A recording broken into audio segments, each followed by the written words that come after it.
আসসালামু আলাইকুম। সবাই কেমন আছেন? আশা করছি ভালো আছেন। আরও একটা পিঠাপুলির পর্বে একটা পিঠার রেসিপি নিয়ে হাজির হয়ে গেলাম। আজকে আমি আপনাদের সাথে শেয়ার করব চিতই পিঠার পারফেক্ট রেসিপি। আর আমার এই রেসিপিটা ফলো করে যে কেউ বানিয়ে নিতে পারবেন। নরম তুলতুলে চিতই পিঠা। আর এই পিঠাটা দুধ দিয়ে ভিজালেও খুব সুন্দরভাবে দুধ চিতই হয়ে যাবে। তো প্রথমেই একটা মিক্সিং বোলের মধ্যে আমি নিয়ে নিলাম 2 কাপ পরিমাণের চাউলের গুঁড়া। এখানে আমি ভিজানো চাউলের গুঁড়া করে নিয়েছি আর দিয়ে দিচ্ছি লবণ। স্বাদ অনুযায়ী লবণটা দিয়ে নিলাম। তো লবণের সঙ্গে চাউলের গুঁড়াটা ভালো করে একটু মিশিয়ে নিচ্ছি।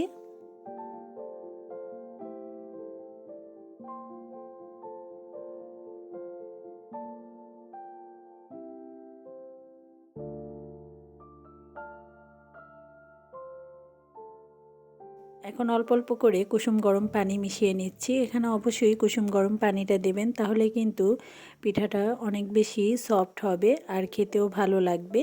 তো আমি হাত দিয়ে বেশ কিছুক্ষণ এটাকে মেখে নিচ্ছি। আর এই কাজটা অবশ্যই একটু সময় নিয়ে করতে হবে, তা না হলে কিন্তু চিতই পিঠাটা সফট হবে না। অসংখ্য ছিদ্রযুক্ত চিতই পিঠা পেতে চাইলে এইভাবে একটু সময় নিয়ে এটাকে নেড়ে চেড়ে মিশিয়ে নিতে হবে। তো ঢাকনা দিয়ে কিছুক্ষণ রেখে দেওয়ার পরে আমি আবারও একই কাজটা হাত দিয়ে করে নিচ্ছি।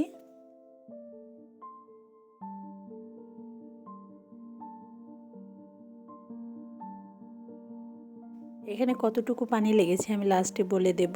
আর যাদের পিঠা বানানোর ধারণা একেবারেই নেই, তারা কিন্তু এভাবে দেখে বুঝে নেবেন যে কতটুকু পানি দিতে হবে। আসলে এটা ফিক্সড করে বলা যায় না, কারণ এক এক সময় চাউলের উপরেও ডিপেন্ড করে কতটুকু পানি লাগবে। তো এখানে আমি আরও হাফ কাপ পানি দিয়েছি।